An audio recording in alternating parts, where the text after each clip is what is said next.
हमने जो गीत गाए, हमने जो कुछ भी कहा उससे, अपनी गवाहियों में, अपने गीतों में, वो सब उसने सुना। आप विश्वास करते हैं कि उसने सुना होगा? लेकिन अब कितने लोग हैं जब वो आपसे बात करेगा तब आप सुनेंगे? अगर आप तैयार हैं तो अपने सरों को झुकाएं और प्रभु से सामर्थ मांगे कि वो अपने वचन को समझने की, अपने शब्दों को समझने की, उसकी वास्तविकता को समझने की, उसकी गहराई की, उसकी पवित्रता को समझने की हमें सामर्थ दे। Thank you Jesus, wonderful God. हे यहोवा परमेश्वर, कृपालु, दयालु, अनुग्रहकारी, विलंब से कोप करने वाले, अति करुणामयी परमेश्वर, हम तेरे चरणों में हैं प्रभु। अभी तक तो हमने तुझसे कहा, हमने तुझसे बातें करी। पवित्र आत्मा, आपसे प्रार्थना है कि हमारे कानों को खोलें, हमारी बुद्धि को खोलें, ताकि अपने प्रभु आपकी बातों को उस अर्थ के साथ, उस गहराई के साथ, उस विश्वास के साथ ग्रहण करने पाएं जैसा आप चाहते हैं, ताकि हमारी जीवन बदले और आपकी महिमा का जीवन होने पाए। सुनने वालों को बड़ी आशीष दें। आपके वचन पे प्रभु आपकी आशीष हो। मेरे शब्द ना हो प्रभु, आपके शब्द हों। मुझे छू के मेरे विचारों को, मेरे होठों को पवित्र करें, ताकि एक एक शब्द प्रभु की महिमा का हो। यीशु के नाम से मांगते हैं, आमीन। जय मसीह की। प्रभु भला है और उसकी करुणा सदा की है। आज कल का जो दौर चल रहा है, आप सब जानते हैं कि परिस्थितियां विश्वासियों के हक में कम और अविश्वासियों के हक में ज़्यादा हैं। हर तरफ आप देखें, चाहे अपने घर में देखें, चाहे अपने मोहल्ले में देखें, चाहे अपने शहर में, चाहे अपने देश में, विश्वासियों की जो संख्या है वो दिन पर दिन घटती जा रही है। क्यों? इसलिए कि हमारा विश्वास जो है कहीं ना कहीं कमज़ोर पड़ जाता है। कहीं ना कहीं परिस्थितियां हमारे ऊपर ऐसी हावी हो जाती हैं, चाहे वो पारिवारिक हो, चाहे वो हमारे समाज में हो, चाहे हमारे देश में हो, कहीं ना कहीं हम कमज़ोर पड़ जाते हैं और हम विश्वास में टूटने लगते हैं। लेकिन जो विश्वास में कायम रहता है, मजबूत रहता है, परमेश्वर उसकी मदद करता है। अभी तक सीटी नहीं बजती थी इस मोबाइल में, है ना। शैतान जो है, अब उसने सोचा कि अब हमारा जो अपमान शुरू हो गया और कुछ ना कुछ हरकत करें। खैर, कोशिश तो वो करता रहता है, हर वक्त, हर पल, हर लम्हे वो कोशिश करता रहता है।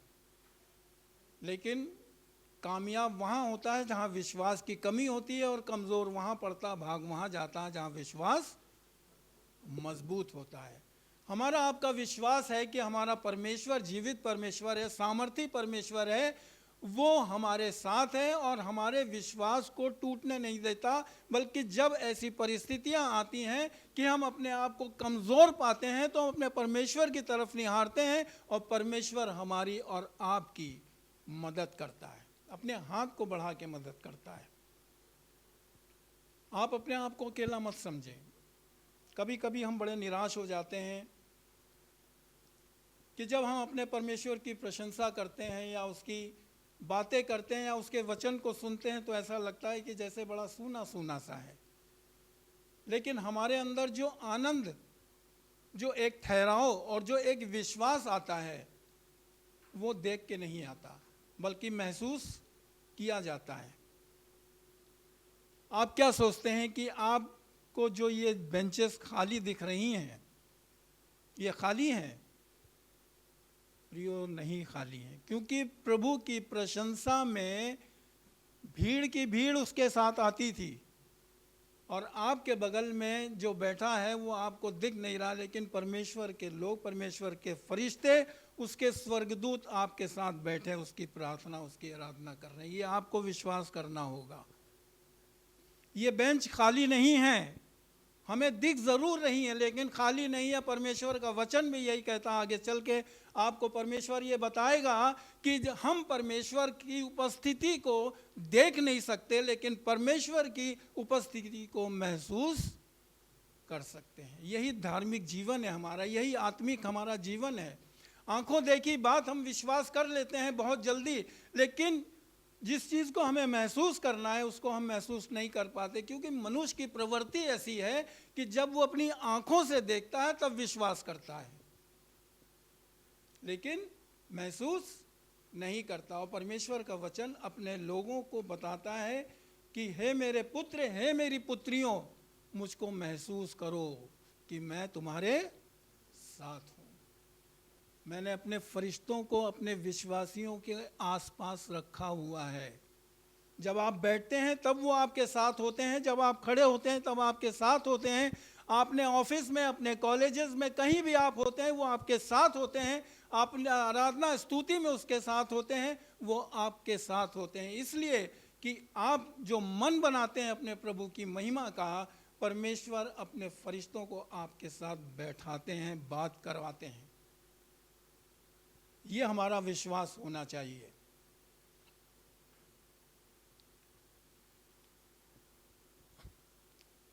बहुत सी चीज़ें ऐसी होती है, आप न्यूज़ देखते होंगे, टीवी देखते होंगे, जब न्यूज़ में देखते हैं तो उसमें आता है कि ब्रेकिंग न्यूज़। ब्रेकिंग न्यूज़ का मतलब है जो लेटेस्ट समाचार है वो आपके सामने रखा जाएगा। अब जैसे पेपर छपते हैं तो पेपर का फ्रंट पेज जो एडिटर होता है, मेन एडिटर होता है, उसको छोड़ देता है। ये नहीं कि एक ही दिन में पेपर छप जाता हो सकता 2 दिन लगते हो, 3 दिन लगते हो, लेकिन उसके अंदर की जितनी खिचड़ी है वो सब बन जाती है। 2-2, 3-3 दिन पुरानी खबरें आ जाती हैं, वो सारी खबरें छाप देते हैं। लेकिन पेपर का जो फ्रंट पेज होता है उसमें क्या होता है? ब्रेकिंग न्यूज़ होती है, ख़ास न्यूज़ होती है, लेटेस्ट न्यूज़ होती है, ताकि पेपर खोलते ही लोग देखें और कहें कि अरे वाह भाई वाह, आज ये हो गया, कल रात ये हो गया, परसों ये हो गया। तो लोगों का इंटरेस्ट क्या होता है? बढ़ता है। बाद में धीरे धीरे वो सब खिचड़ी बनती चली जाती है। लेकिन परमेश्वर का वचन एक ऐसी चीज़ है जो शुरू में है, वही बीच में है और वही आखिरी में है, सब लेटेस्ट है। आप 10 बार परमेश्वर के वचन को सुनेंगे लेकिन 10 बार उसका अर्थ, उसका तरीका और उसकी गहराई और उसका स्पर्श आपको अलग अलग देखने को मिलेगा। क्यों? ऐसा क्यों होता है कि परमेश्वर का वचन परिस्थितियों के हिसाब से आपसे बात करता है। आपकी जैसी परिस्थिति होगी, आपका जैसा सोच होगा, आपके जैसे सर्कमस्टेंसेस में आप होंगे, उसी के हिसाब से वचन बात करता है आपसे। हमारे प्रभु ने भी एक काम किया। जब उन्होंने बपतिस्मा लिया, आप सब जानते हैं, बपतिस्मा लेने के बाद उनकी परीक्षा हुई, शैतान ने उनको आजमाया, शैतान को उन्होंने हराया, उसके ऊपर प्रबल होके वो निकले और उन्होंने सबसे पहला प्रचार जो किया वो सब आप जानते हैं, और जो नहीं जानते हैं वो पढ़ें। मत्ती की इंजील, मत्ती उसका 4 अध्याय,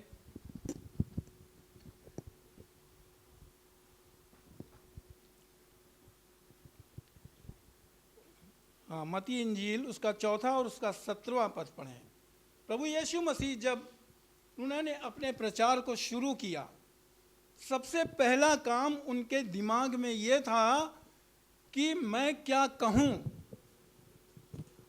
पढ़ने से पहले मैं बता दूं, देखिए, ऐसा जब आपके अंदर कोई विचार होता है, कोई ऐसी खास बात होती है जो आपके अंदर होती है, वो कहीं ना कहीं आप व्याकुल होते हैं उसको निकालने के लिए। आपके मन की बात, आपके हृदय की बात, कि कैसे हम उसको निकालें। जहाँ हमें मौका मिला तहाँ हमने अपने मन की बात कह दी, क्योंकि वो अंदर की जो हमारी बात होती है वो हमको उभारती है कि हमको निकाल बाहर और लोगों के सामने रख। क्योंकि परमेश्वर के मन को तब हम समझ सकते हैं जब परमेश्वर के मन से हम अपने मन को मिलाते हैं, तब हम उसके मन को समझ सकते हैं। ये परमेश्वर के मन की बात है। परमेश्वर के हृदय की बात है, उसकी चाहत है कि ऐसा होने पाए। आजकल देखा है कि हमारे प्रधानमंत्री मन की बात बहुत करते हैं, मन की बात, मन की बात, मन की बात। लेकिन इंसान के मन में और परमेश्वर के मन में बहुत फर्क है। इंसान जब अपने मन की बात करता है तो उसमें उसका स्वार्थ होता है, उसकी इच्छाएं होती हैं, और जो कुछ भी होता है कि वो अपने आप को किसी तरह से लोगों के ऊपर प्रभाव डाल सके, चाहे वो गलत हो चाहे जैसा भी हो। लेकिन परमेश्वर अपने प्रभाव को इसलिए डालता है कि मनुष्य प्रभावशाली बन जाए। जब इंसान मन की बात करता है तो वो अपना प्रभाव डालता है और लोगों चाहता लोगों के ऊपर अपना दबाव, अपना प्रेशर बना के रखे ताकि लोग ये समझे कि हाँ भाई ये बड़ा व्यक्ति। लेकिन परमेश्वर जब मन की बात करता है तो वो हमारे मन से हमारे मन को बढ़ाता है, और जब वो अपने आप को ऊंचा उठाता है तो आपको कभी नीचा नहीं होने देता, क्योंकि उसने हमें सर बनाया है, पूंछ नहीं बनाया है। कितने आशीषित लोग हैं हम लोग, कितने ब्लेसेड लोग हैं कि परमेश्वर ने अपने विश्वासियों को कभी शर्मिंदा नहीं होने दिया, कभी शर्मिंदा नहीं होने दिया। पढ़े मेहरबानी से मत्ती 4:17। उस समय से यीशु ने प्रचार करना और ये कहना आरंभ किया, मन फिराओ क्योंकि स्वर्ग का राज्य निकट आया है। निकट आया है, ये परमेश्वर के मन की बात है। परमेश्वर ने अपने मन की बात लोगों पर रखी, और क्यों रखी? क्योंकि उसके मन में था वो चीज। जब आदम को बनाया, आदम ने वो सेपरेशन पैदा कर दिया, परमेश्वर के मन को तोड़ दिया। परमेश्वर तो ये चाहता था कि मनुष्य की जो मैंने रचना की है, मनुष्य को जो मैंने बनाया है, इसलिए बनाया है कि मैं मनुष्य के साथ रहूं, उससे बातें करूं, उसको अपनी बात समझाऊं, उसकी समस्याओं सुनूं। ये परमेश्वर ने इसलिए रखा कि मनुष्य की संगति में परमेश्वर अपनी संगति को चाहता है। परमेश्वर चाहता है कि मैंने जिनको बनाया है, जिनको पैदा किया है, मैं उनके साथ रहूं। ये परमेश्वर की इच्छा थी। लेकिन शैतान ने परमेश्वर की इच्छा को तोड़ दिया और मनुष्य से, जिसको परमेश्वर ने अपने हाथों से बनाया था, मनुष्य से परमेश्वर का संबंध तोड़ दिया। बस उसी समय से परमेश्वर ने अपने मन में यह ठान लिया कि मैं वो मनुष्य जो मैंने पैदा किया है, जो मेरा था, जो मुझसे अलग हो गया है, मैं इसको फिर अपने करीब लाऊंगा। ये उसके मन की बात थी।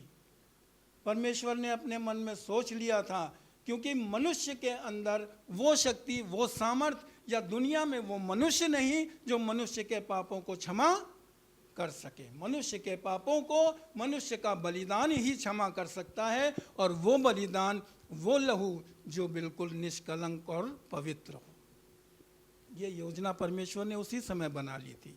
समय बीतता गया, लोग अपनी फितरतों में बढ़ते गए, सब कुछ होता गया। आपने नूह का भी जिक्र पढ़ा होगा कि किस तरह से परमेश्वर ने जब देखा कि मनुष्य बिल्कुल बर्बाद हो चुका है, संसार में पाप ही पाप है, तो परमेश्वर ने उनका सबको नाश कर दिया। लेकिन नूह को और उसके परिवार को परमेश्वर ने बचा लिया, इसलिए कि परमेश्वर मनुष्य को मिटाना नहीं चाहता था। परमेश्वर चाहता था कि एक नया मनुष्य नए जीवन के साथ परमेश्वर के सम्मुख आने पाए।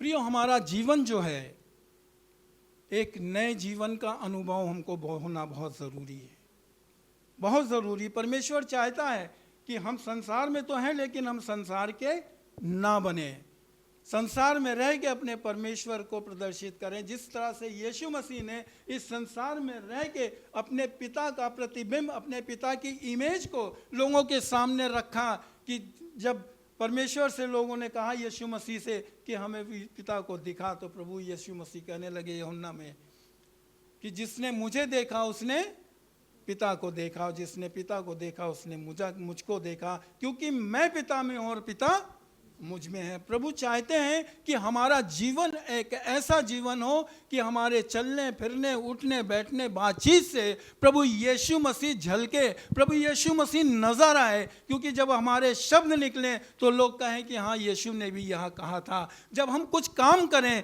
तो लोग कहें कि हाँ यीशु भी यही काम करता था। जब हम कुछ लोगों के साथ बातें करें तो लोग ये महसूस करें कि हाँ ये यीशु के लोग, ये विश्वासी लोग हैं। प्रियो, हमारे जीवन में प्रभु चाहते हैं कि हमारा जीवन ऐसा हो। इसीलिए उन्होंने कहा है कि मन फिराओ, क्योंकि परमेश्वर का राज्य निकट है। ये आज से 2000 साल पहले की बात थी। अविश्वासी ये सोचता है कि अरे अभी तो बहुत सा समय है, समय बीतता गया बीतता जा रहा, अभी प्रभु यीशु मसीह का राज्य कहाँ पे आया, परमेश्वर का राज्य कहाँ पे आया। प्रियो, ऐसा नहीं है। मन फिराने की बात है। जिस दिन हम मन फिराएंगे उस दिन परमेश्वर के राज्य का अनुभव हम करने पाएंगे। परमेश्वर का राज्य अनुभव हम अपने घर पे करेंगे, अपने समाज में करेंगे, अपने मोहल्ले में करेंगे, अपने देश में करेंगे, तब जब हम मन फिराएंगे। यहूदा ने क्या किया? यहूदा ने मन तो नहीं फिराया। क्यों नहीं फिराया? उसने क्या किया? उसके अंदर लालच था। उसने क्या किया? अपने प्रभु के साथ विश्वासघात किया और प्रभु यीशु मसीह को पकड़वा दिया। लेकिन जो उसने मन नहीं फिराया। पापों से तौबा करना हमारा उद्धार का एक पहला कदम है। पापों से तौबा कर लेना ठीक है, वो एक अलग बात है, लेकिन हम उससे बच नहीं सकते। परमेश्वर का उद्धार भी अभी भी हमसे दूर है। और पापों से तौबा करके उसको छोड़ के नए जीवन में प्रभु के कामों को करना, प्रभु के उपस्थिति को अनुभव करना, यही हमारा नया जीवन है। यहूदा ने अगर ये काम किया होता तो मरता ना, क्योंकि उसने पश्चाताप नहीं किया, उसने अपने मन को नहीं फिराया, उसने पाप किया और उस पाप का अंजाम ये हुआ कि उसने आत्महत्या कर ली। लेकिन यहाँ पे वही एक दूसरा चेला था, पतरस, जिसने मन फिराया। आप पढ़ें मेहरबानी से मत्ती की इंजील, उसका 26वां अध्याय 75वां पद, 75 वर्स। प्रभु यीशु मसीह भी पतरस को जानते थे। पतरस की एक प्रवृत्ति है कि वो जल्दबाज था, हर चीज़ वो बड़ी जल्दबाजी में कह देता था, बिना सोचे समझे कि इसका अंजाम क्या होगा, इसका असर क्या होगा। जो कुछ भी वो मन में आता था वो बोल देता था, लेकिन उसके मन की जो भावना थी, उसका इंटेंशन जो था, कभी गलत नहीं होता था। उतावली में वो ज़रूर कह देता था कि, और उसमें उतावली में कुछ शब्द ऐसे निकल जाते थे कि परमेश्वर नहीं चाहता था। परमेश्वर चाहता है कि हमारे शब्द, हमारे काम, हमारी सोच, सब कुछ परमेश्वर की मर्जी के मुताबिक हो। निकालना बेटा 75 वर्स 26। तब पतरस को यीशु की कही हुई बात स्मरण हो आई, मूर्ख के भाग देने से पहले तू 3 बार मेरा इनकार करेगा। और वो बाहर जाकर फूट फूट कर रोया। फूट फूट कर रोया। उसको याद आ गया कि मैंने सच में बहुत बड़ा अपराध किया है, मैंने अपराध किया, मैंने अपने प्रभु का इनकार किया। जब वो समय आया कि मुझसे पूछा जाए कि तुम कौन हो, तो बजाय इसके बताने के कि मैं प्रभु का हूँ, मैंने उसके नाम का इनकार किया, क्योंकि मेरे अंदर डर आ गया, मेरे अंदर एक दहशत आ गई। मैंने पहले भी कहा था कि परिस्थितियां हमारे विश्वास को कमज़ोर कर देती हैं। यही परिस्थिति पतरस के साथ हो गई। उसने सोचा अरे कहीं ऐसा ना हो जैसे इसको क्रूस पर चढ़ाया गया है, वैसे मुझको भी मार दिया जाए, मुझको भी पकड़ लिया जाए। उसके अंदर एक भय व्याप्त हो गया, भय पैदा हो गया, एक डर पैदा हो गया। और उसने कहा कि नहीं, मैं उसको नहीं जानता। प्रभु जानते थे कि तू ऐसा करेगा। प्रभु हमारे मन की बात जानते हैं, चाहे हम अपने मन में जो कुछ भी सोचें। इसीलिए हम कहते हैं प्रियो, वचन कहता है कि अपने मन को शुद्ध कर, अपने मन को शुद्ध कर। भजन 51 में 10 में कहता है कि हे प्रभु, मेरी आत्मा को नए सिरे से उत्पन्न कर, एक शुद्ध मन दे। क्यों ऐसा? क्योंकि मनुष्य अपने आप में भटक जाता। उसी भटके हुए को बचाने के लिए परमेश्वर का वचन कहता है कि मुझको शुद्ध कर, मुझको स्थिर कर, ताकि मैं अपने विश्वास में स्थिर बना रहूं। यीशु मसीह का भी यही मतलब था, यही उसके मन की बात थी, यही उसकी इच्छा थी। उसने कहा कि मन फिराओ, मन फिराना बहुत ज़रूरी है। और यहाँ जब पतरस ने उस परमेश्वर की बात को याद किया, प्रभु की बात को याद किया, तो उसका मन टूट गया और वो जार जार रोने लगा। प्रियो, पश्चाताप में हमारे आंसू हमारे गुनाहों को धो देते हैं। यदि आप हृदय की गहराई से अपने पिछले जीवन में अपने गुनाहों को, अपनी तमाम उन बातों को याद करके आंसू बहाएंगे, तो निश्चय परमेश्वर आपके जीवन को बदलेगा। मेरा जीवन कोई ऐसा शुरू से नहीं था। मैं मसीह परिवार में ज़रूर था, मेरे पापा भी मीटिंग किया करते थे, सब कुछ बहुत अच्छा था, लेकिन प्रभु यीशु मसीह के अनुभव मेरे अंदर बिल्कुल नहीं थे। एक रिवायती तौर पे सारे काम हुआ करते थे, लेकिन शादी के बाद एक दिन मैं अकेले कमरे में याद कर रहा था अपने परमेश्वर को, दुआ कर रहा था कि प्रभु, मैं जानता हूँ कि मैं बहुत पापी हूँ, बहुत गुनहगार हूँ, मैंने बहुत से अपराध किए हैं, बहुत से पाप किए हैं। कैसे मेरे पाप क्षमा होंगे?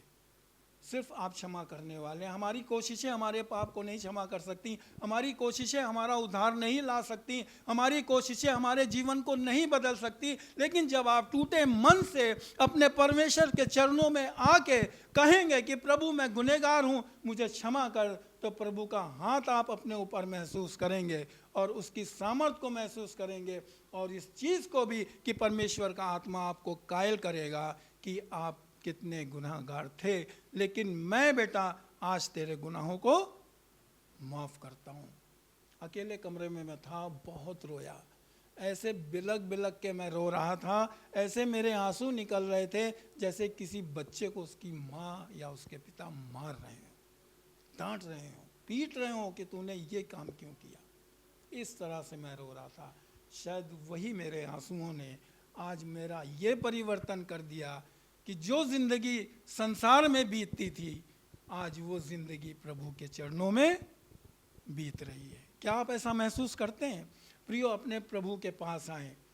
कोई ऐसा रिश्ता नहीं है जो आपके मन को शांति दे सके, आपके जीवन को पवित्र कर सके, आपकी सोच को बदल सके, आपके हालात को बदल सके, सिवाय प्रभु यीशु मसीह से। जब आप उसके चरणों में आ जाएंगे, अपनी समस्याओं को लेके, अपनी परेशानियों को लेके, अपनी बीमारियों को लेके, अपनी तकलीफ़ों को लेके, निश्चय जानिए कि इंसान तो आपसे मुंह फेर लेगा, लेकिन वो परमेश्वर, सर्व सामर्थी परमेश्वर, अपने मुंह को कभी नहीं फेरता। वो आपके आंसुओं को आपकी खुशी में बदलने वाला परमेश्वर है। लेकिन ज़रूरत इस बात की है, ये सारी चीज़ों का अनुभव करने के लिए हमें अपने मन को फिराना बहुत ज़रूरी है। एक किस्सा मैं आपको बताता हूँ, निकालें मेहरबानी से प्रेरितों के काम, उसका 9वां अध्याय और उसका 3रा पद। यहाँ पे शाऊल का एक जिक्र है। आप जानते हैं शाऊल की कहानी, जिसको बाद में पौलुस बना दिया गया। ये एक ऐसा व्यक्ति था, बहुत ही लर्नेड व्यक्ति था, और व्यवस्था की बातों के ऊपर चलने वाला परमेश्वर का जन तो हम नहीं कहेंगे, क्योंकि उसने व्यवस्था के ऊपर तकिया किया और व्यवस्था के मुताबिक वो ये चाहता था कि मैं उन लोगों को जो यीशु का नाम लेते हैं संसार करूं, उनको मारूं, उनको पीटूं। क्योंकि वो यीशु का नाम क्यों लेते थे? आज भी बहुत से यहूदी हैं यीशु को परमेश्वर का पुत्र नहीं मानते। यही उसके अंदर जिज्ञासा थी। ये लोग जो यीशु को ये परमेश्वर का पुत्र कहते हैं, यीशु की आराधना करते हैं, यीशु की प्रशंसा करते हैं, वो इन चीज़ों से बहुत नफरत करता था। वो सोचता था कि ऐसे लोगों को मैं मारूं, कैद में डालूं, ये काम मेरा अच्छा काम होगा, लोग प्रभावित होंगे, प्रशंसा करेंगे, या प्रजातंत्र प्रशंसा करेगा, राजा महाराजा यहाँ के हाकिम प्रशंसा करेंगे कि ये सही बात है, तुम वो काम कर रहे हो जो करना चाहिए, यीशु को परमेश्वर का पुत्र कैसे कह सकते हैं। ये सारी चीज़ों को लेके वो कलीसिया को सताना चाहता था और सताता था, परेशान करता था, बहुत ही तोड़ता था, मरोड़ता था, मारता था, पीटता था। वो अपने इस काम से बड़ा प्रभावित था और सोचता था कि मैं बहुत अच्छा काम कर रहा हूँ, ये काम मुझे करना चाहिए। लेकिन परमेश्वर ने एक दिन जब प्रभु ने उसको दर्शन दिया तो उसका जीवन बदल गया, उसका जीवन बदल गया। जिस दिन प्रभु की उपस्थिति आपके अंदर आ जाएगी, जिस दिन प्रभु की उपस्थिति आपके घर में होगी, जिस दिन प्रभु की उपस्थिति आपके जीवन में होगी, प्रियो, हर परिस्थितियां बदल जाएंगी, आपकी सोच बदल जाएगी, आपके विचार बदल जाएंगे, आपके काम बदल जाएंगे, आप पूरी तरह से नए हो जाएंगे। यही शाऊल के साथ हुआ। पढ़े मेहरबानी से प्रेरितों के काम उसका 9वां अध्याय और उसका 3रा पद। परंतु चलते चलते जब वो दमिश्क के निकट पहुंचा, ये जब दमिश्क के निकट पहुंचा, ये दमिश्क एक ऐसा शहर है जो बहुत बड़ा बिजनेस का शहर माना जाता था। बड़े धनवान और बड़े बिजनेस वाले लोग रहा करते थे, बड़ा उन्नत शहर था। और वहाँ पे ये जा रहा था कलीसिया को सताने, तो रास्ते में इसके साथ प्रभु यीशु मसीह की भेंट हो गई। आपके विचार जब प्रभु आपको चुन लेता है ना, तो फिर आप कहीं जा नहीं सकते। उसने आपको अपनी महिमा के लिए चुन लिया है, तो आप कहीं भी होंगे वो अपनी महिमा आपसे कराएगा। तेरी आत्मा से भागकर मैं कहाँ जाऊं? आकाश में चला जाऊं तो वहां भी तू है, समुद्र की तह में चला जाऊं तो वहां भी तू है, दाऊद कहता नहीं है, या समुद्र के पार में चला जाऊं तो वहां भी तू है, मैं कहाँ जाऊंगा? अगर परमेश्वर ने आपको चुना है तो आप कहीं जा नहीं सकते। यही हाल उसका शाऊल का था। जब वो अपने इरादों में जा रहा था, अपने काम को करने के लिए, कलीसिया को सताने के लिए, तब प्रभु का भेंट उसके साथ हुई। पढ़े मेहरबानी से। तो एकाएक आकाश से उसके चारों ओर ज्योति चमकी। उसके चारों ओर ज्योति चमकी। ये ज्योति ऐसी थी, वचन बताता है कि ये ज्योति ऐसी थी जैसे दोपहर के वक्त सूरज अपनी पूरी रोशनी में होता, तीव्रता में होता है, बहुत तपिश होती है, बहुत चमक होती है। उससे कई गुना ज़्यादा उसको रोशनी और उसको चमक मिली। और उसकी भेंट किससे हुई? पढ़ो।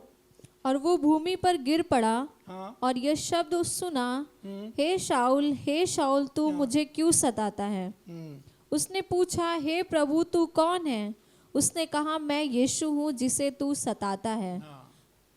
प्रभु यीशु मसीह को ये बात, उसके मन की भी बात की। ये दूसरी चीज कि प्रभु के लोग अगर परेशान होते हैं तो प्रभु परेशान होता है। अगर प्रभु के लोगों को सताया जाता है तो आप ये ना सोचें कि हमारा कोई बचाने वाला नहीं है।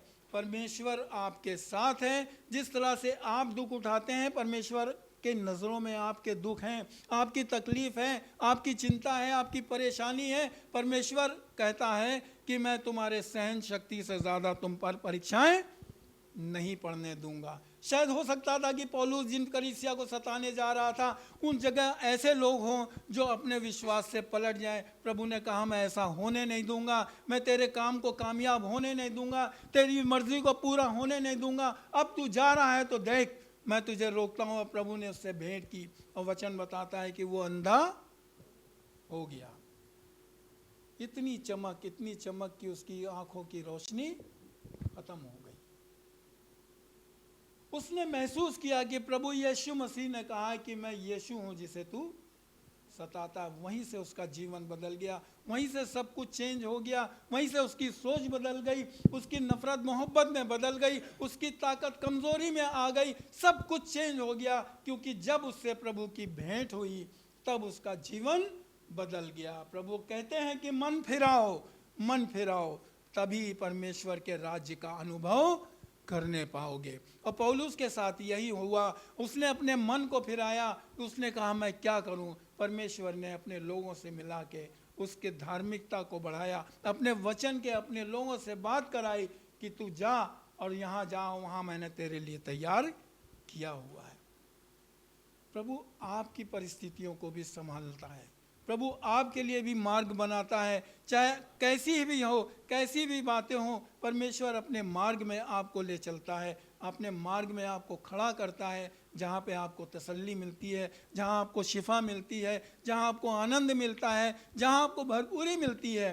प्रभु भी यही चाहता है। प्रभु के मन की बात यह है कि मैं परमेश्वर कहता हूँ कि तुम अपने मन को फिराओ, क्योंकि जब तक तुम अपने मन को नहीं फिराओगे तब तक मेरे उद्धार को, मेरी सामर्थ को, मेरे प्रेम को देखने नहीं पाओगे। यूहन्ना 3 अध्याय उसके पहले पद को निकालें मेहरबानी से। यूहन्ना 3 अध्याय उसका पहला पद, पहले पद से धीरे धीरे पढ़ें। यहाँ पे निकोदेमस की कहानी है, आप सब ने पढ़ी। निकोदेमस एक ऐसा व्यक्ति था जो यहूदियों का सरदार था, व्यवस्था को जानता था, व्यवस्था की बहुत गहराई से उसको नॉलेज थी। वो एक बहुत बुद्धिमान, एक ज्ञानवान पुरुष था और वो प्रभु यीशु मसीह के पास आया। कब आया? रात के पहर में, डरते डरते आया। कहीं ऐसा ना हो मेरी पोजीशन को लोग कहें अरे ये इतना पढ़ा लिखा आदमी, इतना बुद्धिमान, यहूदियों का सरदार, इसके पास जा रहा है, कोई मुझको देखने ना पाए। लेकिन इसके अंदर जो एक चाहत थी कि मैं इससे मिलूं और इससे बातें करूं, तो वो उसके पास छुपके आया, रात के पहर में आया और उससे बातें करने लगा। पढ़े मेहरबानी से पहले पद से। फरीसियों में निकोदेमुस नाम का एक मनुष्य था जो यहूदियों का सरदार था। हाँ। उसने रात को यीशु के पास आकर उससे कहा, हे रब्बी, हम जानते हैं कि तू परमेश्वर की ओर से गुरु होकर आया है। हाँ। क्योंकि कोई इन चिन्हों को जो तू दिखाता है, यदि परमेश्वर उसके साथ ना हो तो नहीं दिखा सकता। नहीं दे। हाँ, रुके बेटा। वो कहता है कि हे गुरु, मैं जानता हूं कि तू परमेश्वर की ओर से आया है, लेकिन जो चिन्ह तू दिखाता है अगर परमेश्वर उसमें साथ में ना हो तो कोई नहीं दिखा सकता। वहाँ पे उसकी एक इच्छा थी, वहाँ उसकी एक सोच थी।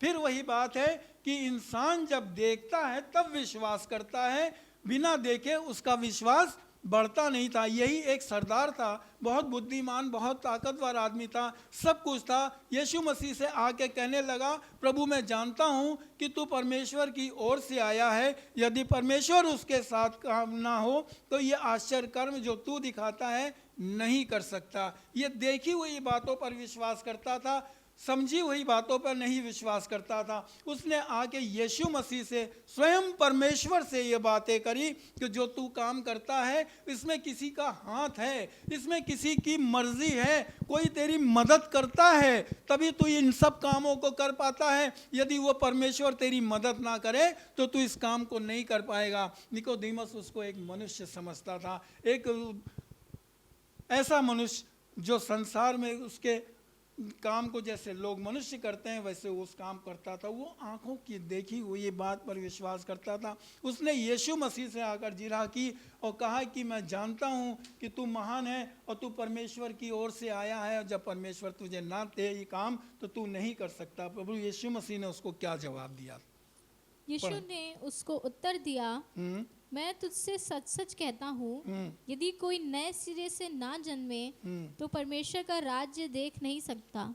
यदि कोई नए सिरे से, यीशु मसीह ने कहा यदि कोई नए सिरे से ना जन्मे तो परमेश्वर के राज्य को नहीं देख सकता। अब वो नया जीवन उसको समझ में नहीं आया, नए सिरे से जन्मने की क्या बात है, क्योंकि उसके पास तो उसकी सांसारिक बुद्धि उसके ऊपर कब्जा करे हुए थी, उसकी ताकत, उसकी लियाकत, उसकी काबिलियत उसके ऊपर कब्जा करी थी। क्योंकि उसके दिमाग में जो कुछ भरा था वो परमेश्वर खाली करना मांग रहा था कि बेटा तेरे दिमाग में जो अभी भरा है जब तक तू इसको खाली नहीं करेगा तब तक मैं अपने ज्ञान की बात तुझको कहाँ से बताऊंगा, नहीं बता सकता। कि तुझको इस चीज़ का महसूस करने पड़ेगा कि परमेश्वर जो चाहता है वो मनुष्य नहीं चाहता, जो मनुष्य चाहता है वो परमेश्वर नहीं चाहता। परमेश्वर चाहता है कि वो अपनी स्थिति को तुमको महसूस कराए। यही चीज़ यीशु मसीह चाहते थे। और उन्होंने उससे कहा कि जब तक कोई नए सिरे से ना जन्मे तब तक परमेश्वर के राज्य को नहीं देख सकता। फिर उसने तर्क किया यीशु मसीह के साथ, वाद विवाद करने लगा। पढ़ो आगे बेटा। निकोदेमुस ने उससे कहा, मनुष्य जब बूढ़ा हो गया और तो कैसे जन्म ले सकता है? क्या वो अपनी माता के गर्भ में दूसरी बार प्रवेश करके जन्म ले सकता है? यीशु ने उत्तर दिया, मैं तुझसे सच सच कहता हूँ, जब तक कोई मनुष्य जल और आत्मा से ना जन्मे तो वो परमेश्वर के राज्य में प्रवेश नहीं कर सकता। जब तक कोई मनुष्य जल और आत्मा से न जन्मे तब तक वो परमेश्वर के राज्य में प्रवेश नहीं कर सकता। प्रियो, जल और आत्मा से जन्म लेना हमारे जीवन का वो एक पहलू है जो परमेश्वर से हमारे रिश्ते को मजबूत करता है। जल और आत्मा से जन्मना बहुत ज़रूरी है। यीशु मसीह ने अपने चेले से कहा कि जाओ तुम जगत की छोर तक परमेश्वर के वचन का प्रचार करो और जो विश्वास करे उसको पिता, पुत्र, पवित्र आत्मा के नाम पर बपतिस्मा दो। पिता और पुत्र पवित्र आत्मा के नाम पर बपतिस्मा दो। ये बपतिस्मा हमारे जीवन का एक वो महान काम है, वो एक ऐसा पहलू है जब हम अपने परमेश्वर के करीब आते हैं। अपनी तमाम धार्मिकता को, जो सांसारिक धार्मिकता थी, जो हमारे विचार थे, जो हमारे सोच थे, जो हमारे पुराने काम थे, उन सब को जब तक हम दफन नहीं करेंगे, जब तक हम मिटा नहीं देंगे, जब तक हम ख़त्म नहीं कर देंगे, तब तक हम परमेश्वर की धार्मिकता का एहसास नहीं कर सकते, तब तक नए जीवन का एहसास हमें नहीं होगा। परमेश्वर ने अब्राहम से कहा कि अपने पिता के घर को छोड़ और तू निकल, क्योंकि मैं तुझे आशीष देने पे हूँ।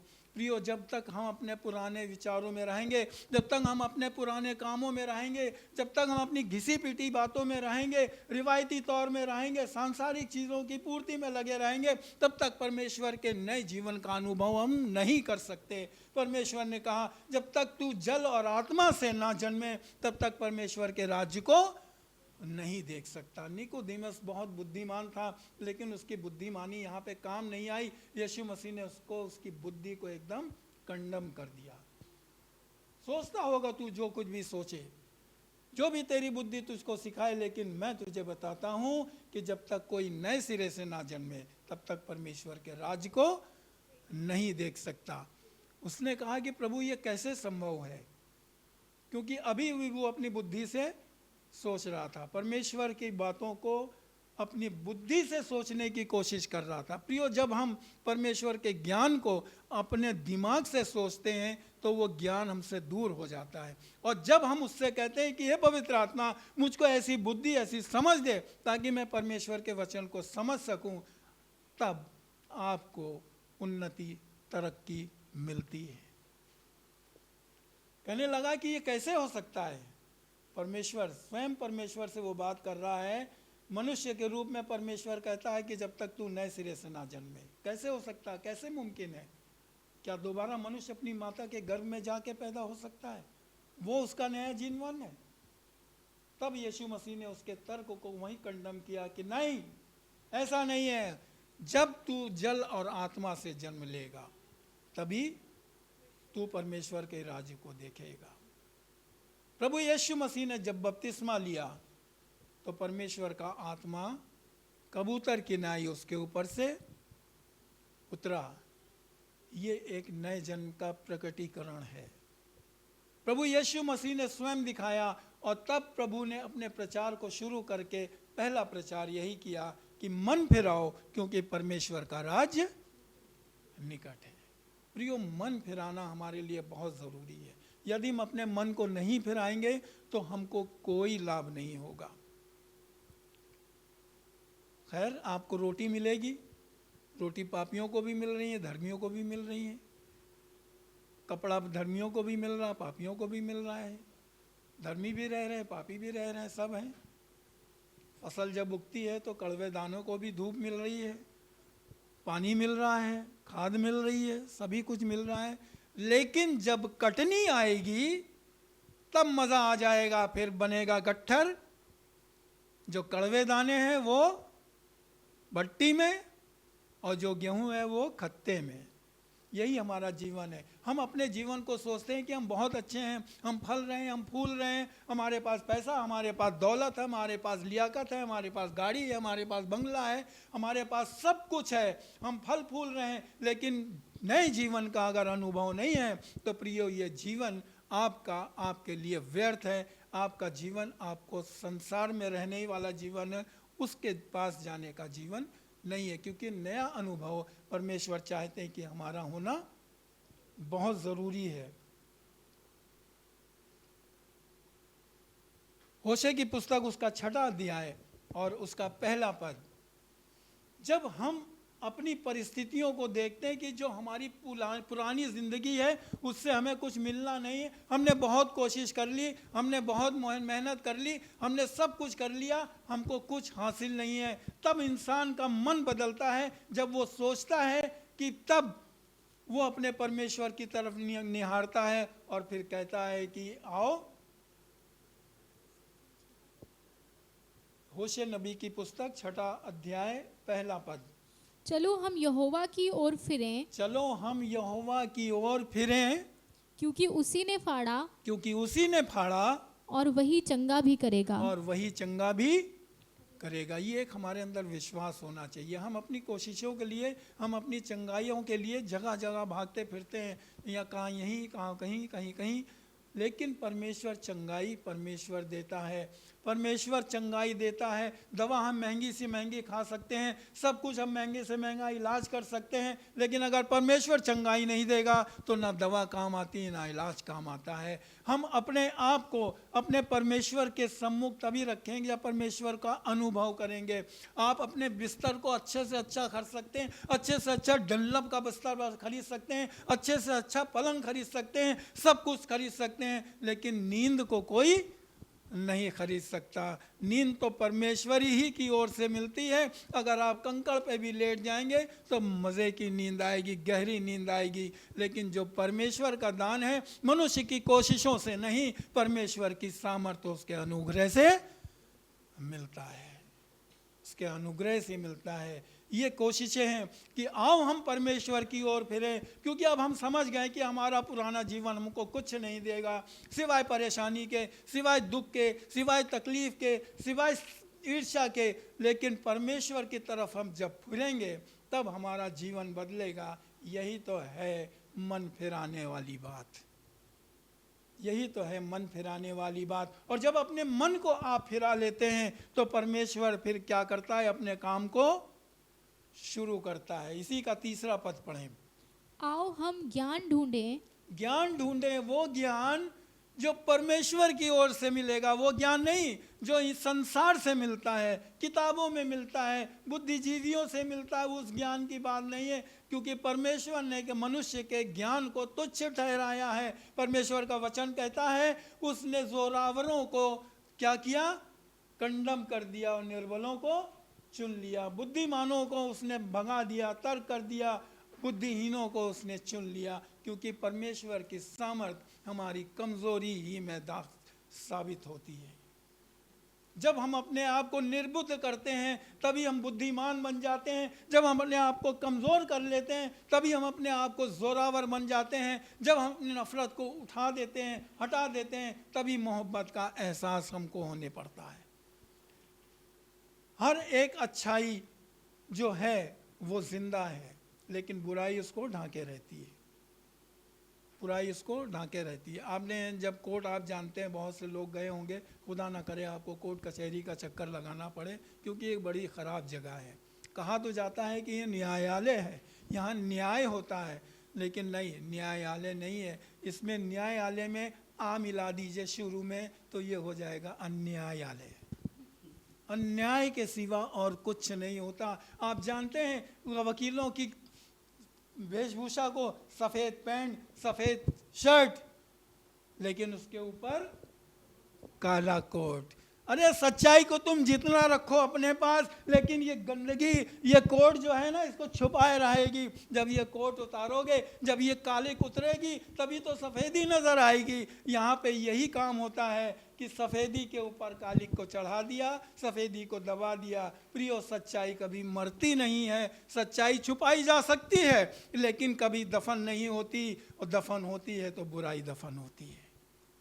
जिस दिन ये कोट उतर जाएगा काला, उस दिन सफ़ेद ही सफ़ेद नज़र आएगा। फिर उस दिन कोई वकील नहीं कहेगा कि सच को झूठ साबित करने वाला व्यक्ति है, ये कुछ नहीं कहेगा, बल्कि यही कहेगा कि ये वो व्यक्ति है जो सच्चाई पर चलता है, सच्चाई पर चलता है। मन को फिराओ, मन को फिराओ।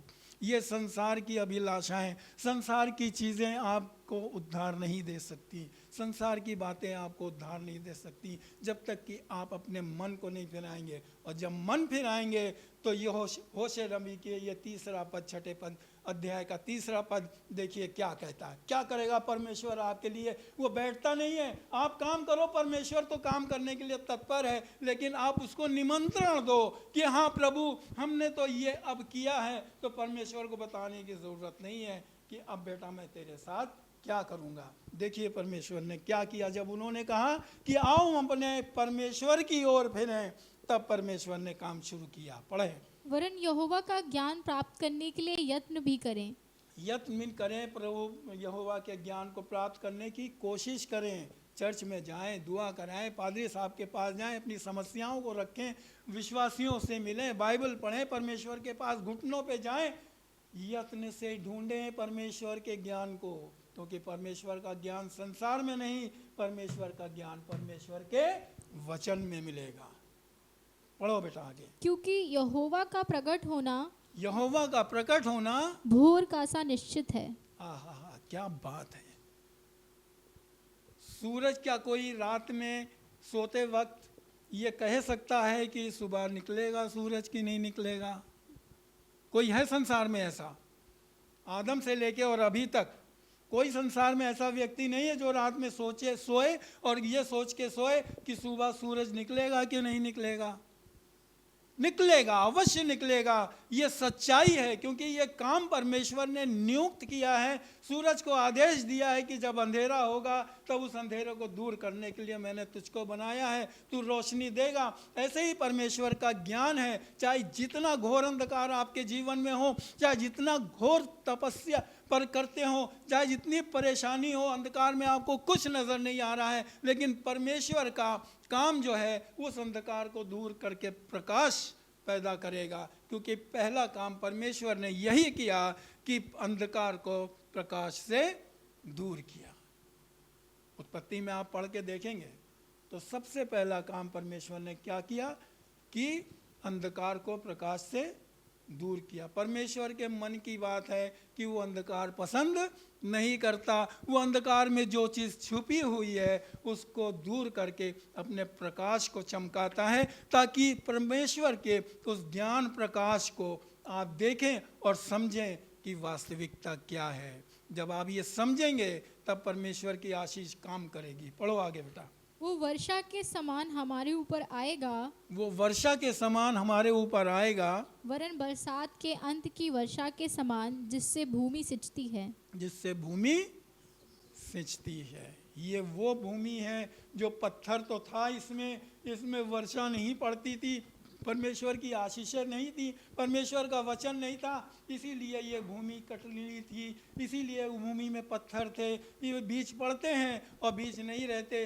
बीज सूख जाते हैं, झाड़ी बढ़ के दबा लेती है, चिड़िया चुग जाती है, क्योंकि ये भूमि तैयार नहीं है। लेकिन जब परमेश्वर का वचन बताता है कि जब आप परमेश्वर की ओर फिरेंगे, परमेश्वर की ओर अपने मन से कहेंगे कि आओ हम यहोवा की ओर फिरें, तब यहोवा कहता है कि पहली वर्षा और आखिरी वर्षा बरसती रहेगी, ताकि तुम्हारे हृदय की भूमि सींची जाए। और जब भूमि सींच जाती है तो बीज फलवंत होता है, अंकुरित होता है, पेड़ बनता है, फल लगते हैं। परमेश्वर यही उस परमेश्वर के मन की बात है कि मेरे लोगों के हृदय की भूमि ऐसी भूमि हो जो 100 गुना फल लाए, 100 गुना फल लाए।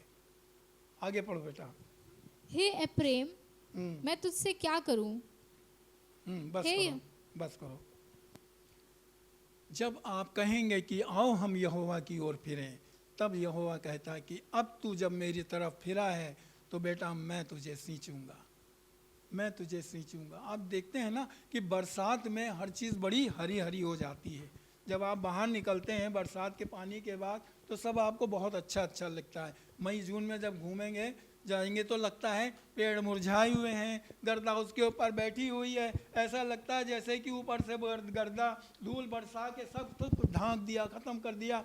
लेकिन जब बारिश होती है तो पेड़ धुल जाते हैं, गंदगी धुल जाती है, सब हरा हरा आपको नज़र आने लगता है। देखा है ना बारिश के बाद कितना अच्छा लगता है, हर चीज़ बहुत अच्छी लगती है। क्यों? क्योंकि बारिश का पानी जो होता है ये पेड़ और पौधों को फलवंत करता है, बीज को फलवंत करता है, उगने लगते हैं। हम लोग भी जब कभी कभी पेड़ लगाते हैं तो कोई देता है तो कहते हैं भैया ऐसा है कि बरसात में देना, उसमें पेड़ लग जाएगा, क्योंकि गर्मी में ये लगता नहीं, कौन दिन भर पानी भरता रहा है उसमें, पानी देखता रहे, ऐसा नहीं होगा। कोशिश करते हैं, नहीं हो पाता, लेकिन आप बरसात में अगर किसी पौधे को लगा देंगे तो निश्चित बढ़ेगा, क्योंकि वो पौधा बरसात के पानी से फलवंत होता है। एक कुछ खूबी है उसके अंदर, एक लिया खासियत है। जब बरसात का पानी, इसी तरह परमेश्वर का वचन एक वर्षा के समान है, पहली वर्षा और आखिरी वर्षा, मतलब कहने का ये है कि आपके हृदय की भूमि सिंचेगी, फलवंत होगी, ताकि परमेश्वर की आशीषों को आप महसूस करें। परमेश्वर की आशीषों को आप अपने जीवन में, अपने परिवार में तब देखने पाएंगे जब उसके नए जीवन का अनुभव होगा। तभी तो यीशु मसीह ने कहा है कि स्वर्ग का राज निकट है, अपने मन को फिराओ। कभी भी जब आप जाएंगे, परमेश्वर ने अब्राहम को क्यों आशीष दी? क्यों वो पीछे नहीं मुड़ा, आगे ही बढ़ता चला गया। प्रियो, हमारा जीवन आगे बढ़ने का जीवन है, पीछे बढ़ने का जीवन नहीं है। जो हल पे हाथ धर के पीछे देखता है वो परमेश्वर के राज्य के योग्य नहीं है। परमेश्वर के हल पे जब हमने हाथ धर दिया है तो हमारा काम है कि आगे ही बढ़ते रहना, आगे ही बढ़ते रहना, आगे ही बढ़ते रहना। पीछे हमारे उठने की ज़रूरत नहीं है, क्योंकि परमेश्वर के मन की बात ये है कि वो चाहता है कि मेरे लोग जब बड़े हैं तो बढ़ते ही चले जाएं, पीछे मुड़ के कभी ना देखें। आपने सिकंदर की कहानी सुनी होगी, सिकंदर महान बादशाह की कहानी सुनी होगी। उसके मन की एक इच्छा थी, उसके मन की एक बात थी जो बड़ी दृढ़ता से वो करता था। उसका मन ये था कि मैं अपनी लड़ाई में आगे ही बढ़ता चला जाऊंगा और पीछे कभी नहीं हटूंगा, क्योंकि पीछे मुड़ना हमारे लिए ठीक नहीं है। मैं पीछे मुड़ नहीं सकता। और वो एक दिन उसने किया क्या कि वो अपने जहाज़ में गया और समुद्र के तट के किनारे उसने जहाज़ पे खाली किया, सब कुछ ले लिया और जहाज़ पे कह दिया आग लगा दो। क्या मतलब था उसका? जहाज़ में आग लगा दो। वो सब उतर आए, उसकी सेना उतर आई, उसका सामान उतर आया, उसके युद्ध का जितनी सामग्री थी सब उतर आई, क्योंकि वो ये सोचता था कि जब हम आगे बढ़े हैं तो आगे ही बढ़ते जाएंगे, पीछे हटना हमारा काम नहीं है। भले मृत्यु आ जाए, भले कुछ भी हो जाए, लेकिन मैं पीछे नहीं हटूंगा। मैंने तो आगे बढ़ने के लिए सोचा है और आगे ही बढ़ूंगा। उसने क्या किया? अपने जहाज़ में आग लगवा दी, क्योंकि अब मैं पीछे लौट के नहीं जाऊंगा और मैं आगे ही आगे बढ़ता चला जाऊंगा। हिस्ट्री बताती है कि कितने लोगों को उसने जीता। उसकी ये एक चाहत, उसकी एक जिज्ञासा, उसकी मनोवृत्ति जो उसकी थी, उसके अंदर जो एक दृढ़ विश्वास था कि मैं बढ़ता ही जाऊंगा, बढ़ता ही जाऊंगा और कभी पीछे नहीं हटूंगा। प्रभु यही चाहता है अपने लोगों के जीवन में। परमेश्वर यही चाहता है कि मेरे लोग जब विश्वास में हैं तो वो बढ़ते ही जाएं, बढ़ते ही जाएं, कभी पीछे ना हटें।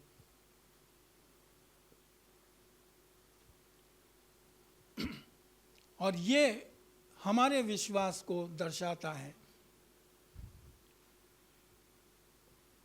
क्योंकि पीछे बढ़ना हमारे विश्वास की कमजोरी है, आगे बढ़ना हमारे विश्वास की बढ़ोतरी है, हमारे विश्वास की मजबूती है। हमारा विश्वास परमेश्वर में बढ़ना चाहिए, हमें पीछे नहीं हटना चाहिए। शैतान तो चाहता है कि कभी कभी हमको हटा दे, वो हर समय कोशिश में लगा रहता है कि हमारे विश्वास से हमको कमज़ोर कर दे। लेकिन प्रियो, परमेश्वर का वचन हमें अग्रसरित करता है। परमेश्वर का वचन हमको आगे बढ़ने के लिए हिम्मत बनाता है कि आगे बढ़ते जाओ, आगे बढ़ते जाओ, आगे बढ़ते जाओ। किसी ने सही कहा है कि मंजिल से आगे मंजिल की तलाश कर, मंजिल से आगे मंजिल की तलाश कर, दरिया मिले तो समुद्र की तलाश कर, शीशे तो पत्थर से टूट जाते हैं, पत्थर जिससे टूट जाए उस शीशे की तलाश कर। अंत में एक पढ़िए इफिसियों की पुस्तक, उसका 5वां अध्याय और उसका 16-17 पद, उसके बाद मैं समाप्त करूंगा।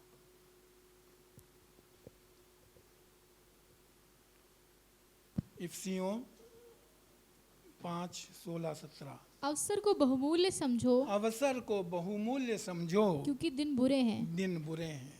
ये दिन जो हमारे साथ बीत रहे हैं, जो हमारे आसपास है, हमारे चारों तरफ हैं, परमेश्वर का वचन कहता है कि जो तुम्हें अवसर मिलता है परमेश्वर के वचन को सुनने का, उसको सुनो। जो परमेश्वर की बातों को ग्रहण करने का, उसको ग्रहण करो, क्योंकि ये अवसर जो तुम्हारे लिए है बहुत बहुमूल्य है।